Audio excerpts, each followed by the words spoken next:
والسلام علی عبادہ الذین اصطفیٰ فاعوذ باللہ من شرور انفسنا ومن سیئات اعمالنا من یہد اللہ فلا مضل لہ ومن یضلل فلا ہادی لہ واشہد ان لا الہ الا اللہ وحدہ لا شریک لہ واشہد ان محمدا عبدہ ورسولہ اما بعد فإن خیر الحدیث کتاب اللہ وخیر الہدی ہدی محمد صلی اللہ علیہ وسلم وشر الامور محدثاتها وكل محدثة بدعة وكل بدعة ضلالة وكل ضلالة في النار. اعوذ باللہ السمیع العلیم من الشیطان الرجیم من حمزہ ونفخہ ونفثہ. بسم اللہ الرحمن الرحیم. اللہم صلی علی محمد وعلی آل محمد کما صلیت علی ابراہیم وعلی آل ابراہیم انک حمید مجید. اللہم بارک علی محمد وعلی آل محمد کما بارکت علی ابراہیم وعلی آل ابراہیم انک حمید مجید. رب اشرح لی صدری ویسر لی امری واحلل عقدۃ من لسانی یفقہوا قولی. رب زدنی علما. اللہ رب العزت کے فضل و کرم سے مرزا انجینئر کے بدنام زمانہ ریسرچ پیپر 5B واقعہ کربلا کا حقیقی پس منظر صحیح الاسناد احادیث کی روشنی میں، یہ اس پس منظر میں کتنی حقیقت ہے اور یہ صحیح الاسناد روایات کی کیا حقیقت ہے، یہ اللہ رب العزت کے فضل و کرم سے ہم پڑھ سمجھ رہے تھے. مرزا صاحب نے صفحہ نمبر 6 کے اوپر امیر المومنین سیدنا عثمان بن عفان رضی اللہ تعالیٰ عنہ کی مظلومانہ شہادت کی حقیقی وجوہات کو جاننے کے لیے صحیح احادیث نمبر 14 تا نمبر 16 ملاحظہ فرمائیں. یہ عبارت درج کی اور وہیں سے میں نے آپ بھائیوں کے سامنے بات رکھی تھی کہ اب یہاں سے مرزا جی نے عثمان رضی اللہ تعالیٰ عنہ کی توہین و تنقیص کا معاملہ شروع کیا ہے. ہم اسے پڑھتے ہوئے آ رہے تھے، صفحہ نمبر 8 تک ہم نے پڑھا تھا، اور مرزا صاحب آگے کہتے ہیں کہ صحیح بخاری اور صحیح مسلم کی حدیث میں ہے کہ سیدنا ابو موسیٰ اشعری رضی اللہ تعالیٰ عنہ کا بیان ہے کہ میں نے رسول اللہ صلی اللہ علیہ وسلم کے ہمراہ مدینہ منورہ کے کسی باغ میں تھا، اور رسول اللہ صلی اللہ علیہ وسلم کے دست مبارک میں ایک چھڑی تھی جسے آپ صلی اللہ علیہ وسلم پانی اور مٹی میں مار رہے تھے. اسی دوران ایک شخص نے دروازے پر آ کر باغ میں داخلے کی اجازت مانگی. آپ صلی اللہ علیہ وسلم نے فرمایا دروازہ کھول دو اور اس آنے والے کو جنت کی بشارت دے دو. چنانچہ میں گیا، وہ آنے والے سیدنا ابو بکر رضی اللہ تعالیٰ عنہ تھے. میں نے دروازہ کھول دیا اور انہیں بشارت دے دی. پھر ایک اور شخص نے دروازے پر آ کر باغ میں داخلے کی اجازت مانگی تو آپ صلی اللہ علیہ وسلم نے فرمایا دروازہ کھول دو اور اس آنے والے کو بھی جنت کی بشارت دے دو. میں نے جا کر دروازہ کھولا تو وہ سیدنا عمر رضی اللہ تعالیٰ عنہ تھے. چنانچہ دروازہ کھول دیا اور انہیں بھی جنت کی خوشخبری دے دی. پھر ایک اور شخص نے دروازے پر آ کر باغ میں داخلے کی اجازت مانگی. آپ صلی اللہ علیہ وسلم ٹیک لگا کر تشریف فرما تھے. اس بار اٹھ کر بیٹھ گئے اور فرمایا دروازہ کھول دو اور اسے بھی جنت کی بشارت دے دو، مگر اسے ایک بڑی مصیبت پہنچ کر رہے گی. چنانچہ میں نے جا کر دروازہ کھول دیا تو وہ سیدنا عثمان رضی اللہ تعالیٰ عنہ تھے. میں نے جنت کی بشارت بھی دی اور آپ صلی اللہ علیہ وسلم کی بیان کردہ بات بھی سنا دی. یہ بات سن کر عثمان رضی اللہ تعالیٰ عنہ نے کہا میں اللہ تعالیٰ ہی سے مدد چاہتا ہوں. اچھا دیکھیں، مرزا جی نے اس روایت کو جو نقل کیا ہے وہ اس یعنی کہ تاثر کے ساتھ نقل کیا ہے کہ جو صفحہ نمبر 6 کے اوپر مرزا جی نے کہا کہ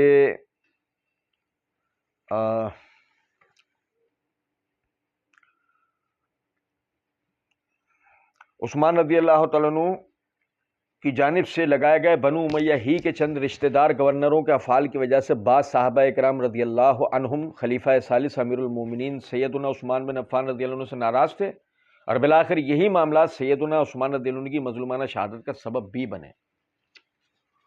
اور اسی کو بیان کرتے ہوئے یہ مرزا جی نے یہ جو ہے وہ روایت صحیح بخاری والی نقل کی ہے، اور مرزا جی اس سے یہ تاثر دینا چاہتے ہیں کہ جی نبی صلی اللہ علیہ وسلم نے خود فرما دیا کہ آپ کو جو ہے وہ مصیبت پہنچے گی.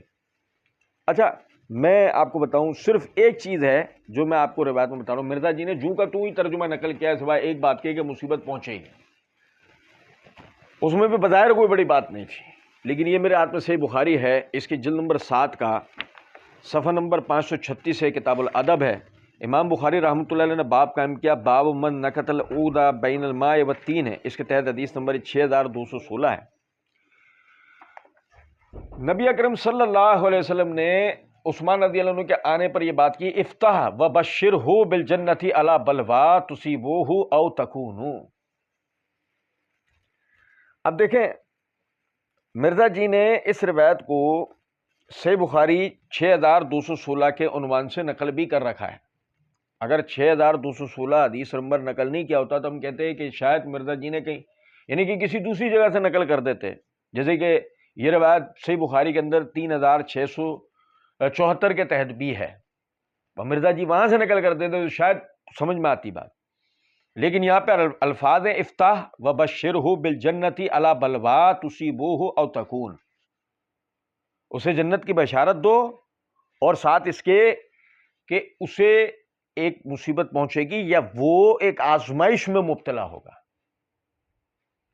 اب دیکھیں یہ دو علیحدہ باتیں تھیں، اب یعنی کہ راوی کو یہاں پر وہ بتانے میں، وہ تعین کرنے میں کہ رسول اللہ صلی اللہ علیہ وسلم نے اصل میں جملہ کیا کہا ہے اس کو یہ یاد نہیں رہا ہے، اس نے دونوں لفظ بتا دیے، جو اس کو یاد تھا اس نے دونوں باتیں اس میں کہہ دی۔ عثمان رضی اللہ عنہ نے یہ سن کے کہا اللہ المستعان، اللہ ہی میرا مددگار ہے۔ اچھا اب دیکھیں دو چیزیں بڑی غور طلب ہیں۔ نمبر ایک، نبی اکرم صلی اللہ علیہ وسلم نے انہیں جنت کی بشارت دی۔ اگر عثمان رضی اللہ تعالیٰ عنہ کے افعال ایسے تھے جیسے کہ مرزا جی نے باقاعدہ یہ بات کہی ہے کہ عثمان رضی اللہ تعالیٰ عنہ یعنی کہ صفحہ نمبر 8 کے اوپر عبارت نمبر 5 میں بریکٹ لگا کے مرزا جی نے کہا سیدنا عثمان رضی اللہ عنہ کی شہادت ان کے لیے کفارہ بن جائے گی۔ اب مرزا جی کو سننے والے عقل صحیح قلب سلیم رکھنے والے لوگوں سے ہمارا سوال ہے کہ جس آدمی کو نبی صلی اللہ علیہ وسلم جنت کی بشارت دے دیں تو جنت کی بشارت کے بعد اس کے لیے ثواب اور گناہ کی کیا بحث ہے؟ اگر آپ تھوڑے بھی دینی عقائد و نظریات کو پڑھے ہوئے ہیں تو مہربانی کریں اس کو سمجھیں، اس کو پڑھیں، سیکھیں، اس پہ غور کریں کہ اگر ان کے لیے جنت کی بشارت دے دی گئی ہے تو اول تو ان کے لیے اب اعمال ہی نہیں بچیں۔ اس کی مثال لے لینا ایک چھوٹی سی، غزوہ بدر والوں کے جو 313 وہ حضرات جو تھے، نبی صلی اللہ علیہ وسلم نے ان کے لیے کیا بات فرمائی ہے کہ اللہ تعالیٰ اہل بدر پہ جھانکا اور کہا کہ آج کے بعد اگر تم لوگ عمل کرنا بھی ترک کر دو تو تمہارے لیے کچھ مضر نہیں ہوگا۔ تو یہ ایک جملے میں بات کی جائے تو یہ کہ تم جنتی ہو، جنتیوں کا تو مسئلہ یہ ہے نا۔ اب ایسے آدمی کے لیے مرزا جی یہ بات کہتے ہیں کہ جی ان کی شہادت ان کے لیے کفارہ بن گئی۔ ہم نے پچھلے یعنی ریکارڈنگ میں پڑھا تھا، گویا کہ مرزا جی یہ تاثر دے رہے ہیں کہ ان سے کوئی ایسی خطائیں، ایسے گناہ سرزد ہوئے ہیں کہ جس کے کفارے کی ضرورت تھی۔ تو پھر اب کوئی پوچھے گا بھائی تو صحیح بخاری کے حوالے سے ہی جو الفاظ نقل کر رہا ہے وَبَشَّرْتُهُ بِالْجَنَّةِ کہ اس کو جنت کی بشارت دو، تو پھر بچا کیا؟ تیری بات صحیح ہے یا اللہ کے رسول صلی اللہ علیہ وسلم نے جو فرمایا وہ صحیح ہے؟ اچھا پھر غور کیجئے گا، دیکھیں یہ میرے ہاتھ میں مسند احمد ہے، جلد نمبر 7 کا صفحہ نمبر 444 445 ہے، حدیث نمبر 18227 ہے۔ مرزا جی کی جہلمی اکیڈمی کے اوپر یہ ہائیڈروجن بوم ہے۔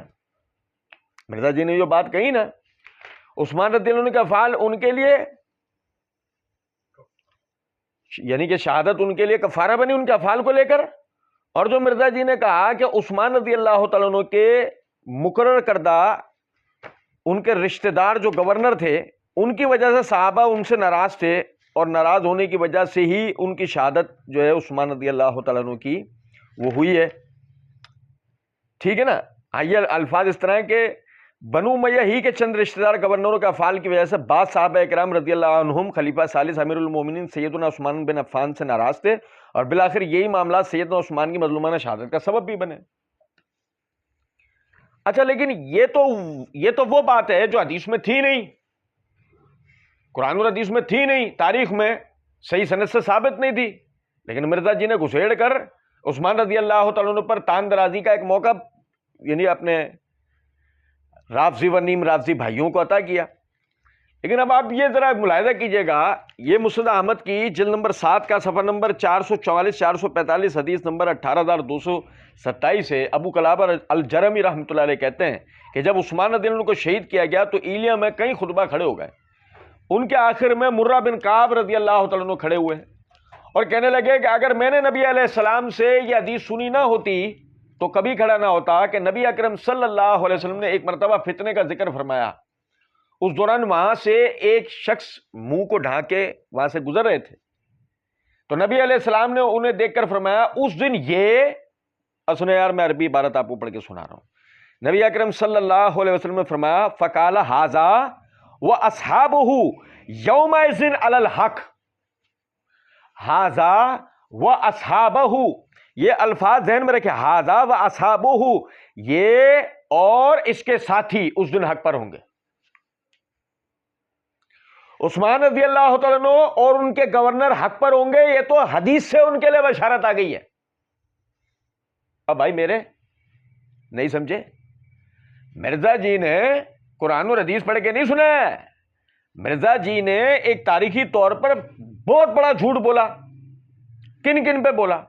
میں نے پچھلی ریکارڈنگز میں آپ بھائیوں کے سامنے یہ بات رکھی ہے کہ مرزا جی نے ولید بن عقبہ رضی اللہ تعالیٰ عنہ پہ اور اسی طرح عبداللہ بن سعد بن ابی سرحہ رضی اللہ تعالیٰ عنہ پہ مرزا جی نے یہ جھوٹ باندھے. نبی صلی اللہ علیہ وسلم کہہ رہے ہیں کہ یہ شخص ھذا واصحابہ یومئذ علی الحق, کہ یہ اور اس کے ساتھی اس دن حق پر ہوں گے. میں ان کے پیچھے گیا, ان کا کندھا پکڑا اور نبی علیہ السلام کی طرف ان کا رخ کر کے پوچھا یہ, تو نبی علیہ السلام نے فرمایا ہاں دیکھا تو وہ عثمان رضی اللہ تعالیٰ عنہ. نبی اکرم صلی اللہ علیہ وسلم نے تو عثمان رضی اللہ تعالیٰ عنہ کو بمیں ان کے اصحاب حق پر قرار دیا ہے. اور آپ اندازہ کریں جنہیں نبی اکرم صلی اللہ علیہ وسلم حق پر قرار دیں اور مرزا جہلمی ان کی شہادت کو ان کے لیے کفارہ بتائے, بلکہ مسئلہ نمبر 157 پارٹ 1 کے اندر یہ بکواس کرے. حضرت عثمان کے اوپر بعض لوگ تان کرتے ہیں, ہمیں بھی کئی معاملات میں ان سے اختلاف رائے, لیکن ہم تان نہیں کرتے. نعوذ باللہ. میں نے اللہ رب العزت کے فضل و کرم سے وہاں بھی جواب دیا تھا, یہ منہ جو ان پہ تان کرے گا, یہ منہ بیچنے جائیں تو ٹوٹا ہوا لوٹا بھی نہیں ملے گا کہ آدمی اس کو قضاء حاجت کے کام میں ہی لے لے. بات آ رہی ہے سمجھ میں نہیں, لیکن بہرحال عرض کرنے کا مطلب ہے کہ اب اسی طرح یہ دیکھیں میرے ہاتھ میں مستدرک حاکم ہے, جلد نمبر 4 کا صفحہ نمبر 208 ہے, حدیث نمبر 4544 ہے. ام المومنین عائشہ صدیقہ رضی اللہ تعالیٰ عنہ فرماتی ہیں کہ نبی اکرم صلی اللہ علیہ وسلم نے عثمان رضی اللہ تعالیٰ عنہ سے فرمایا بے شک اللہ تعالیٰ تجھے ایک قمیص پہنائے گا, اگر منافقین وہ قمیض اتروانا چاہیں تو تم اسے نہ اتارنا. اگر منافقین وہ قمیض تم سے اتروانا چاہیں تو اس کو نہ اتارنا. اور سنیں ذرا اس بات کو, یہ تمام محدثین کا, تمام شارحین حدیث کا اجماع ہے اس بات کے اوپر کہ یہاں قمیض سے مراد خلافت ہے. منافقین سے مراد وہ باغی و بلوائی ہیں کہ جنہوں نے عثمان رضی اللہ تعالیٰ عنہ کی خلافت میں آپ کے خلاف شورش کی, آپ کو شہید کیا. نبی صلی اللہ علیہ وسلم انہیں منافقین قرار دے رہے ہیں. لطف کی بات ہے کہ مرزا جی انہیں صحابہ قرار دیتے ہیں. ہم نے مسئلہ نمبر 157 پارٹ 1 کے اندر مرزا جی کو اس کا بہت زبردست جواب دیا تھا, اور ذرا دیکھیں مرزا جی نے اپنے مخصوص انداز کے اندر یہ بات کہی کہ ایک تو پہلے یہاں جو ہم نے پڑھا کہ عثمان رضی اللہ تعالیٰ عنہ کی طرف سے مقرر کردہ گورنر کی وجہ سے صحابہ کرام ان سے ناراض تھے, اور وہی ناراضگی عثمان رضی اللہ تعالیٰ عنہ کی شہادت کی وجہ بنی. اچھا جی, اب دیکھیں کہ اسی طریقے سے مرزا جی یہ بات کہتے ہیں کہ مسئلہ 157 پارٹ 1 کے اندر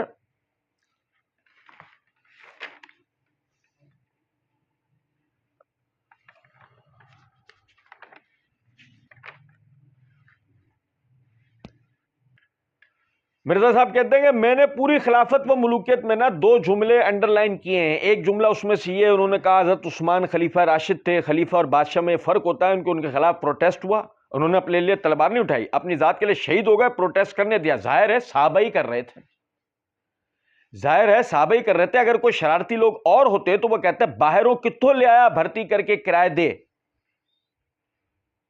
سمجھے ہیں بات کو یہ نہیں. مرزا جی نے اپنے مخصوص انداز میں صحابہ کرام رضوان اللہ علیہ مجمعین پر شہادت عثمان کا الزام لگایا. حدیث مبارکہ سے ہمیں جو بات پتہ لگتی ہے کہ عثمان رضی اللہ تعالیٰ عنہ کے خلاف کھڑے ہونے والے، آپ کو شہید کرنے والے وہ منافقین، وہ باغی تھے. لیکن مسئلہ یہ ہے کہ اگر مرزا جی صحابہ کرام رضوان اللہ علیہ مجمعین کا نام نہ لے تو ان کے مرزا جی کا اپنے آباء و اجداد کا نام آ جائے گا. اپنے آباء و اجداد کو چھپانے کے لیے مرزا جی صحابہ کرام رضوان اللہ علیہ مجمعین کے کندھوں پر یہ بوجھ ڈالنا چاہ رہے تھے، نعوذ باللہ.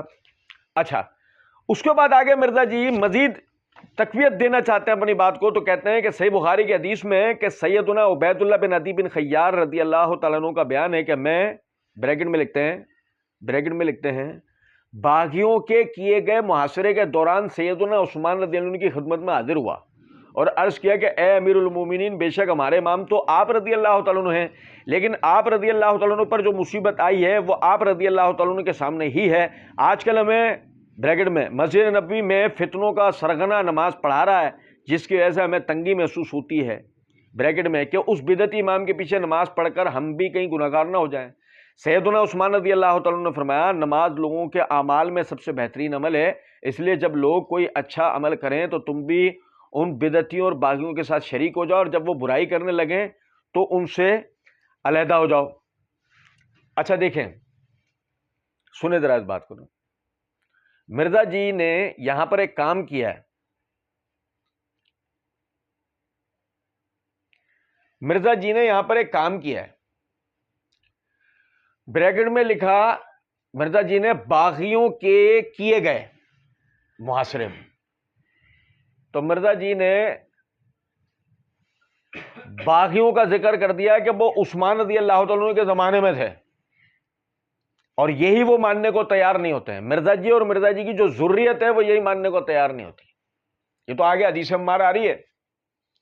حدیث عمار سے مرزا جی اور مرزا جی کے جتنے اندھے بہرے لنگڑے لولے مقلدین ہیں وہ معاویہ رضی اللہ تعالیٰ عنہ پہ الزام ڈالتے ہیں کہ عمار رضی اللہ تعالیٰ عنہ کو جس باغی گروہ نے شہید کیا وہ یہ معاویہ رضی اللہ تعالیٰ عنہ ہے. اب مزے کی بات یہ ہے کہ اللہ تعالیٰ نے مرزا ہی کے قلم سے، وہ تو خیر ہم یہ بات کئی مرتبہ پہلے بھی کہہ چکے ہیں کہ مرزا جی کے ہاتھوں کے لکھے ہوئے یہ پمفلٹ ہیں نہیں. مرزا جی کے اندر اتنی علمی صلاحیت و استعداد نہیں ہے کہ مرزا جی جو ہے وہ یہ عبارت اتنی سلیس اور با محاورہ انداز میں لکھ بھی پائیں اردو. یہ سمجھیں ذرا اس بات. تو بہرحال چونکہ یہ منسوب مرزا جی اپنی طرف ہی کرتے ہیں، اور بلکہ یہاں تک کہتے ہیں آپ یہ پمفلٹ پڑھتے نہیں. میں نے اس میں سمندر ہے، سمندر. مسئلہ 157 پارٹ 1 کے اندر مرزا جی نے کہا آپ یہ دکھا کے ایسے کیمرے کے سامنے آپ اس پمفلٹ کو پڑھتے نہیں، اس میں سمندر. بہرحال اب آپ یہ دیکھیں کہ مرزا جی نے بریکٹ لگا کے کہا کہ باغیوں کے کیے گئے محاصرے کے دوران. اچھا بھائی ٹھیک ہے، زبردست. اب مرزا جی کے ساتھ ہیں بشرطے کہ مرزا جی آگے بھاگ نہ جائیں. آگے تو مرزا جی باغی کسی اور کو قرار دے دیں گے. یہ میرے ہاتھ میں صحیح بخاری ہے، اس کی جلد نمبر 1 کا صفحہ نمبر ہے 448، کتاب الاذان ہے. امام بخاری رحمۃ اللہ نے باب قائم کیا، باب امامت المفتون والمبتدع.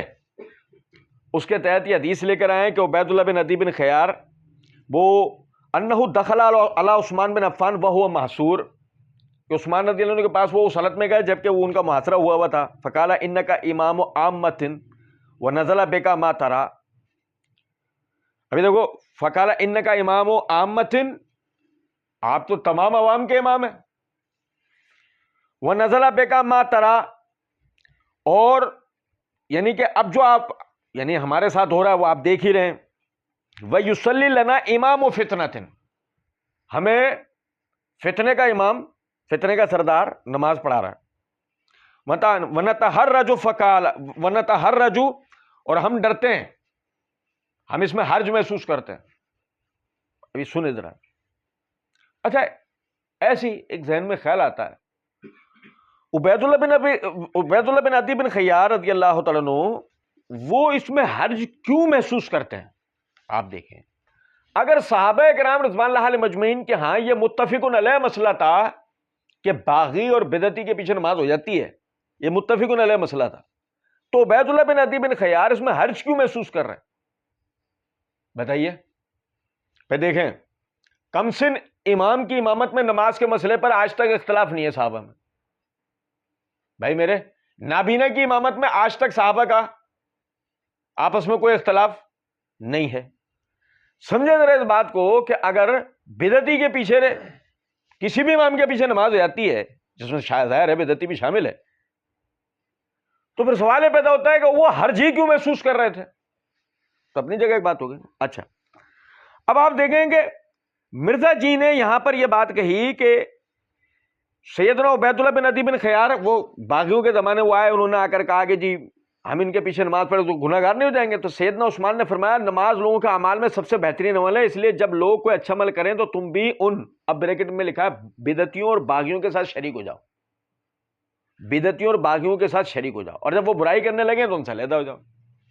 اچھا دیکھیں، اب یہ جو بریکٹ مرزا جی نے دیا ہے، میں آپ اس لیے عربی عبارت پڑھ رہا تھا کہ جب انہوں نے کہا بنا تھا ہر رجا فقال الصلاۃ احسن ما یعمل الناس، صلاۃ سب سے بہترین عمل ہے کہ جو لوگ کرتے ہیں، فاذا احسن الناس فاحسن معهم، جب لوگ اچھا کریں تو بھی ان کے ساتھ اچھا کر، واذا اساءوا فاجتنب اساءتهم، جب وہ برا کریں تو ان کی برائی سے تو اجتناب کر۔ اب بھائی سنیں ذرا اس بات۔ اچھا ایسی اس میں اگر مائکروسکوپ بھی لگائیں تو بدعتی ڈھونڈنے سے ملتا ہے؟ بھائی وہ فتنے کا امام نماز پڑھا رہا ہے، اب کہنے والا کہہ سکتا ہے وہ جو فتنے کا امام نماز پڑھا رہا ہے وہ بدعتی نہیں ہے؟ بھائی کیسے؟ اس نے بدعت کیا کی ہے؟ اب سننا ذرا، سننا یہ بڑے کمال کی بات آئی ہے۔ بدعت یہ کی کہ علیکم بسنتی و سنت الخلفاء راشدین المہدیین کے تحت کہ تم پر میرا طریقہ اور میرے بعد میرے خلفاء راشدین کا طریقہ لازم ہوگا۔ اس نے ان سے مخالفت کی نا، ان سے بغاوت کی، تو یہ بدعتی ہوا نا۔ ہم کہیں گے سوچ لو ایک دفعہ پھر، یہی ہے، یہی بات ہے یا کچھ اور ہے؟ مسئلہ نہ ہو جائے۔ نہیں یہی بات ہے، پھر ایک دفعہ سوچ لو، نہیں یہی بات ہے، چلو ایک دفعہ اور سوچ لو، پھر تمہیں ایک موقع اور دیا، نہیں یہی بات ہے، اچھا یہی ہے، ہاں تم نے تو کہا چوچو ہمیں بھی عثمان رضی اللہ عنہ سے کئی معاملات میں اختلاف ہے، بس تو پھر بدعتی تو تم بھی ہوئے، نہیں سمجھے کچھ بات؟ پھر بدعتی تو دور جدید کے بدعتی تو تم ہو سب سے بڑے، کہ جو عثمان رضی اللہ عنہ سے خلیفہ راشد سے آپ یعنی کہ اختلاف کرتے ہیں۔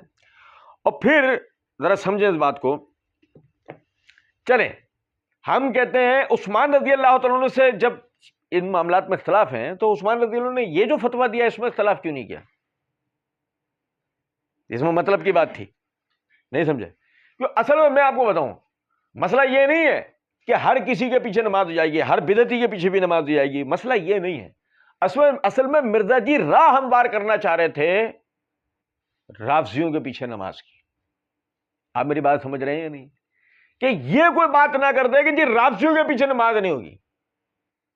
اچھا کوئی پوچھے مرزا جی سے، مرزا جی وہ جو یعنی کہ باغی گروہ تھا، وہ باغی گروہ اپنے اعتقاد و اعمال کے اندر بدعتی تھا، سوائے اس کے کہ وہ خلیفہ راشد کے خلاف، یعنی کہ ایک تو وہ لوگ کہ جو اس میں پلانٹڈ تھے، اور ایک وہ کہ جن کی ذہن سازی ہوئی تھی اور وہ پروپیگنڈے کا شکار ہو کر آئے تھے۔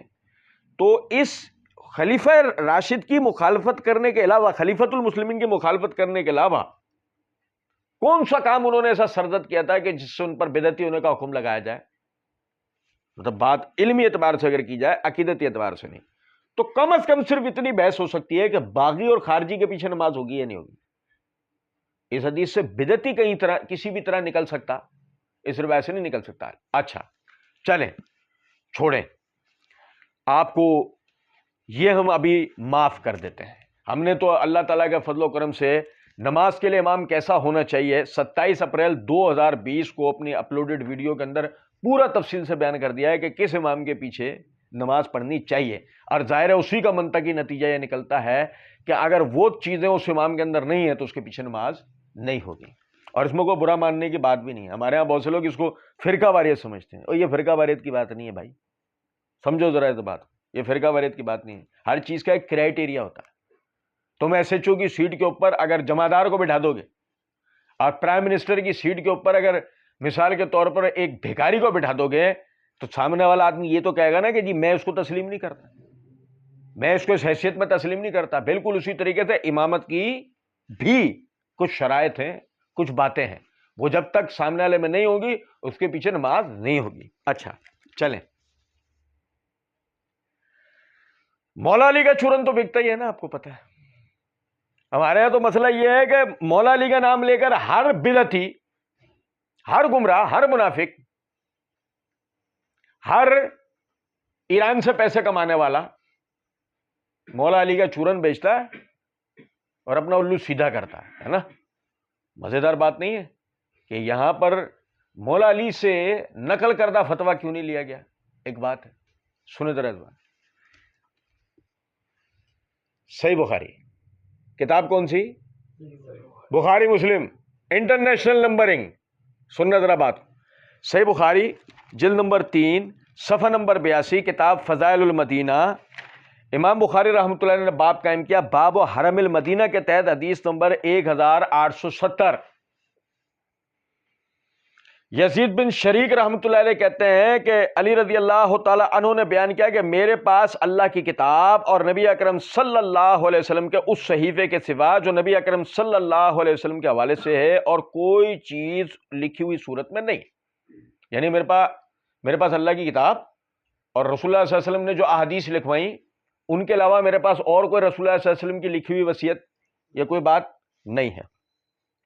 اس صحیفے میں یہ بھی لکھا ہوا ہے کہ نبی اکرم صلی اللہ علیہ وسلم نے فرمایا مدینہ آئر پہاڑی سے لے کر فلاں مقام تک حرم ہے، جس نے اس حد میں کوئی بدعت نکالی یا کسی بدعتی کو پناہ دی تو اس پر اللہ اور تمام ملائکہ اور انسانوں کی لعنت ہے، نہ اس کی کوئی فرض عبادت مقبول ہے نہ نفل،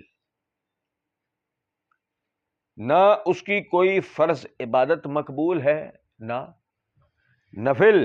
اور آپ نے فرمایا تمام مسلمانوں میں سے کسی کا بھی عہد کافی ہے، اس لیے اگر کسی مسلمان کی دی ہوئی امان میں دوسرے مسلمان نے بد عہدی کی تو اس پر اللہ اور تمام ملائکہ اور انسانوں کی لعنت ہے، نہ اس کی کوئی فرض عبادت مقبول ہے نہ نفل۔ اور جو کوئی اپنے مالک کو چھوڑ کر اس کی اجازت کے بغیر کسی دوسرے کو مالک بنائے اس پر اللہ اور تمام ملائکہ اور انسانوں کی لعنت ہے، نہ اس کی فرض عبادت مقبول ہے نہ نفل۔ مولا علی فتویٰ نقل کر رہے ہیں کہ جو کسی بدعتی کو پناہ دے یا جو کوئی بدعت نکالے اس کی نہ تو کوئی فرض عبادت قبول کی جائے گی نہ ہی نفل عبادت، اور جب اس کی نہیں قبول کی جائے گی تو اس کے پیچھے ہماری کہاں سے ہوگی؟ او بھائی میرے، او مولا علی کا فتویٰ لے لو، شرم سے ڈوب مرو، شرم سے ڈوب کے مر جاؤ بغیر تو۔ یہاں تمہیں مولا علی یاد نہیں آئے کیونکہ یہاں تمہارا الو سیدھا ہو رہا تھا، یہاں تمہارے سارے کیے کرائے پر پانی پھر رہا تھا کہ جو بدعت نکالے یا کسی بدعتی کو پناہ دے اس کی نہ فرض عبادت قبول کی جائے گی اور نہ نفل۔ ایک بس آخری ٹیزر دے رہا ہوں کیونکہ اس کے بعد پھر وہ حدیث ہمارے حدیث 2812 مرزا جی نے نا، مرزا جی کے اندھے بہرے لنگڑے لولے مقلدین، آپ دیکھیں بیچارے خود پر اپنے آپ پر ہی شرم نہیں آتی۔ کسی بھی مرزا جی کے حوالے سے جو جواب علماء دیتے ہیں علمی طور پر پکڑ کرتے ہیں، ان کی تحریفات جھوٹ بے نقاب کرتے ہیں، وہ مرزا جی کے مقلدین رافضی و نیم رافضی جو مرزا جی کے سپورٹرز ہیں وہ نیچے آگے لکھ دیتے 2812۔ وہ اپنے گمان میں سمجھتے پتہ نہیں ہم نے کیا کر دیا۔ آدمی تھوڑا سا 2 منٹ کے لیے اپنے آپ کو سوچے، کیا میں اپنا مذاق بنا پا رہا ہوں؟ اچھا کیا ہوگا 2812 سے لکھنے سے؟ کیا ہوگا؟ ایک بات اس میں جو بات چل رہی ہے اس کا جواب ہے تمہارے پاس نہیں؟ 2812 پر جو جواب دیا اس جواب کا جواب ہے تمہارے پاس نہیں؟ اللہ تعالیٰ کے فضل و کرم سے ہم نے ہی سمجھے صحابہ، یعنی کہ معرفت الصحابہ و اہل بیت سیریز میں صحابہ کے باہمی اختلافات کی حقیقت کے عنوان سے اس پر پوری بحث کی ہے کہ قاتلین عمار رضی اللہ تعالیٰ عنہ کون لوگ تھے، اور اس پہ باقاعدہ ایک اپلوڈڈ کلپ ہے ہمارا۔ اور سمجھیں ہم انشاءاللہ اگلے اس کے اندر پڑھیں گے یہ ہے کہ یعنی کہ دلائل کی روح سے اور مرزا جی کی تصریحات کے روح سے باغی گروہ کون تھا اور عمار رضی اللہ تعالیٰ عنہ کو شہید کرنے والے کون تھے۔ اللہ رب العزت سمجھنے اور عمل کرنے کی توفیق دے۔ وما علینا الا البلاغ۔